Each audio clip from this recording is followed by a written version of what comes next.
discretion on that, but the Skyway traffic is 70 just in one spot, and we're coming up to it right here. It's 70 miles an hour here, and then the bulk of it is 55. So I always use the cruise control because from Benton Harbor all the way down around the bottom of the lakeshore, it's speed trap, speed trap, speed trap, and Saladin does not pay speeding fines. The drivers pay those themselves, so you don't want to get caught in a speed trap, and safety is our biggest issue, so always try to stay at a safe speed. We usually take the Easy Pass lane, either one of them, and if you look on the dashboard, you'll see this little white transponder. That's what records it, and once a month Judy in the office gets a bill for all the Saladin vans, and it works for Michigan, Indiana, Illinois, Ohio, and for Missouri. Occasionally we'll have to go a St. Louis run, but when you go through the toll booth, just make sure you go through the Easy Pass lane and drive right on through.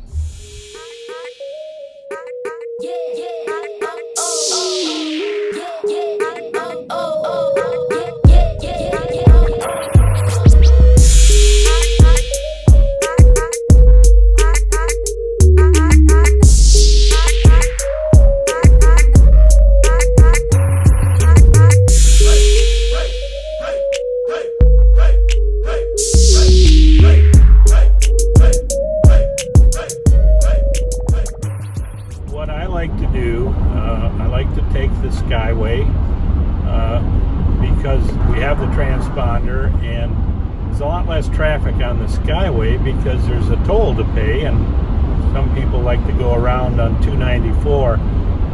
I usually take the Skyway to the Stony Creek or Stony Island exit. So we get off at Stony Island and we go up Stony Island, which the name actually changes to Cornell.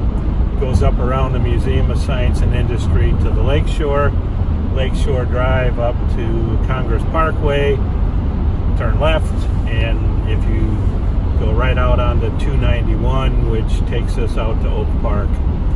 That's a good route to go in the morning because the Dan Ryan Expressway is usually nothing more than a parking lot in the morning, but I also use the app on my phone, either Waze or Google Maps, because it shows the traffic situation. So if you run across a day where there's a backup on one of those, you can take alternate routes. But generally speaking, this is the best, quickest route to avoid the traffic. The Dan Ryan Expressway will back up all the way to downtown to the Loop. Once you go north or west of the Loop, the traffic in the morning is coming in, not going out. So that's why we do that little lakeshore jog, and it's much quicker, less traffic, and you're always moving.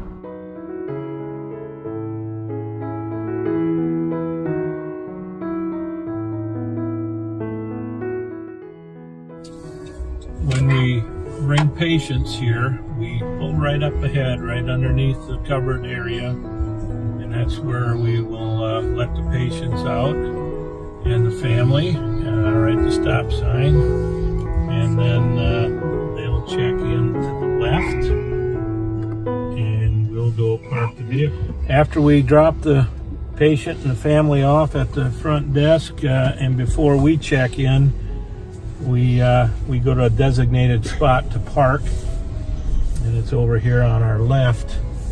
The vehicles that are the transportation vehicles for the hospital, the vans, all are asked to park in one area in the back row.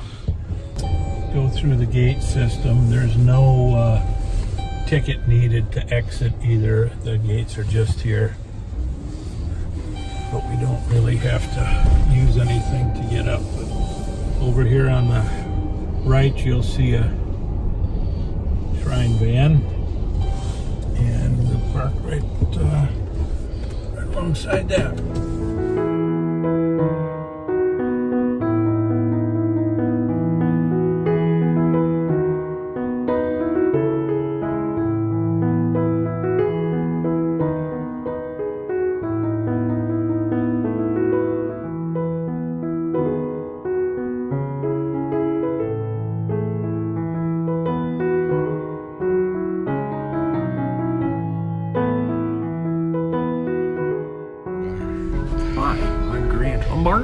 and I'm from Orac.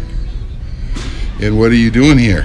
Well, I'm a driver for the young patients that need our help, and that's what I do.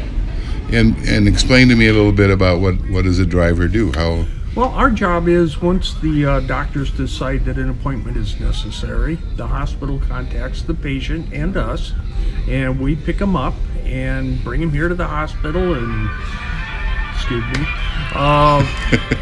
take care of their needs, and when they're done, we take them home. Right. I wonder if I'm going to run into copyright problems now. That's Looney Tunes. Yes, it is. Yeah. And you are? I'm Deborah Humbarger, and I'm Grant's wife, but I also am a qualified driver for the shrines. Okay. And are you guys a team when do you always go together? Or? Sometimes. Not always. Okay. Not always. Right. What community are you from again? Elkhart, Indiana. Okay. Elkhart Shrine Club. Right. And how long have you been doing this? For me, it's been about 4.5 years. Okay. Just a year for me. And how many drivers in your area do you have? That 8 in Elkhart County, Indiana. Right. Great. So, thank you. These name badges are required by the hospital. So any new drivers that we have, when they come in and check in at the main desk upstairs, they should ask to see the security officer, who will create a badge for you with your picture ID on it.